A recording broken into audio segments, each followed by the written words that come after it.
Alors moi, c'est Natacha, j'ai 41 ans, je suis maman de 3 enfants. Donc j'ai ma fille Inès qui va avoir 17 ans et j'ai des jumeaux Ruben et Axel qui ont 12 ans. Je suis toute seule avec eux depuis presque 7 ans. Leur papa est décédé d'un accident de voiture. J'ai essayé malgré tout de reconstruire ma vie un peu après, mais c'est très très compliqué. Donc je suis toute seule avec mes enfants, on est fort soudés à nous 4.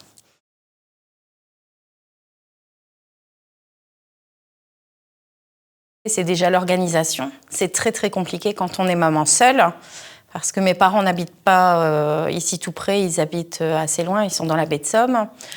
J'ai qu'un petit frère qui est pas tout près non plus, donc je ne peux pas compter nécessairement sur eux du fait qu'ils habitent pas à côté de chez moi.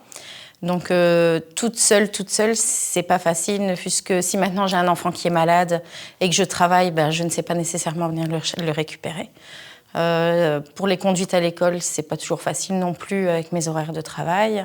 Gérer toute seule au niveau financier, c'est difficile aussi, parce que quand on est à deux, ou ne fût-ce que des fois, dans certains cas, comme mes copines, si elles ont des gardes alternées, elles ont quand même un petit soutien financier où le papa paye la moitié.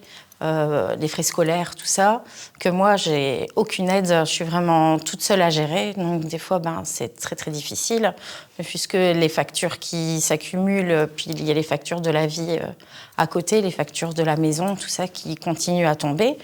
Les frais scolaires, ben, les voyages scolaires à gérer toute seule, c'est pas facile, donc on essaye d'échelonner un peu chaque mois pour éviter que... Ben, je veux pas priver mes enfants non plus.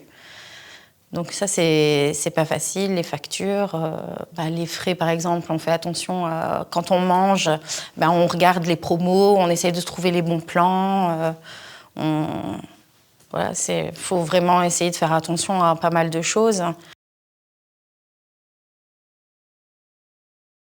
Tous ces problèmes se sont quand même accumulés, même si j'essaye de montrer que je suis une personne souriante et tout ça. Mais à force, j'ai fait un gros burn-out professionnel. Hein.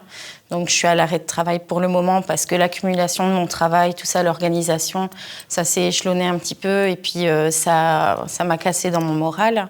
Ça a fait que j'ai eu des problèmes, ma santé s'est détériorée, j'ai eu des problèmes de santé qui ont fait que j'ai dû arrêter de travailler. J'ai commencé à venir aux activités très régulièrement.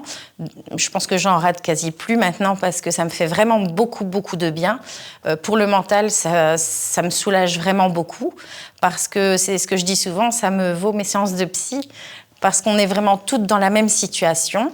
Je voudrais pas que ça s'arrête parce que je pense que je serais très, très triste. Ça peut aider des familles dont le mental est assez fragile, comme moi par exemple, actuellement c'est difficile. Et au lieu par exemple, je dis pas que ça remplace une séance de psy, mais ça aide parce qu'on est toutes là pour se soutenir, que ce soit avec les éducatrices, assistantes sociales ou peu importe. On a des psys, des fois on a des groupes de parole qui font énormément de bien. On est là, on vient en cercle fermé, on pose ce qu'on a sur le cœur et ça soulage, ça fait du bien. On se sent des fois plus légère ou des fois ça nous travaille un petit peu parce qu'on est quand même un petit peu triste. Mais c'est vrai que ça c'est dommage que c'est pas plus entendu.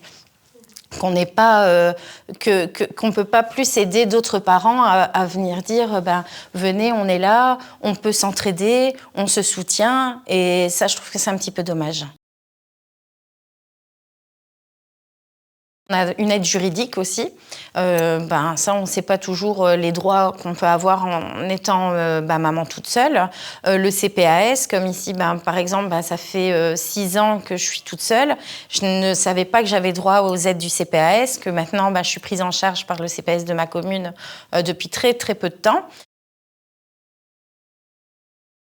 Et moi, je voulais vraiment dire merci.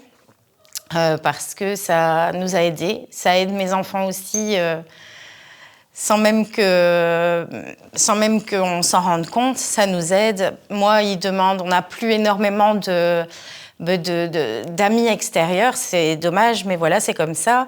Donc, quand je sors, c'est qu'avec mes enfants. Et là, ça nous a permis de recréer un peu une petite famille. On est de nouveau...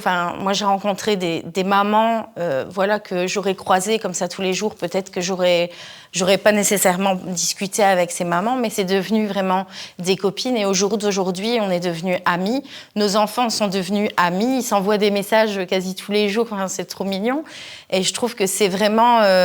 merci au Relais Famille Mono, parce que tout ça, c'est grâce à vous. Et voilà, c'est important. Donc, merci beaucoup.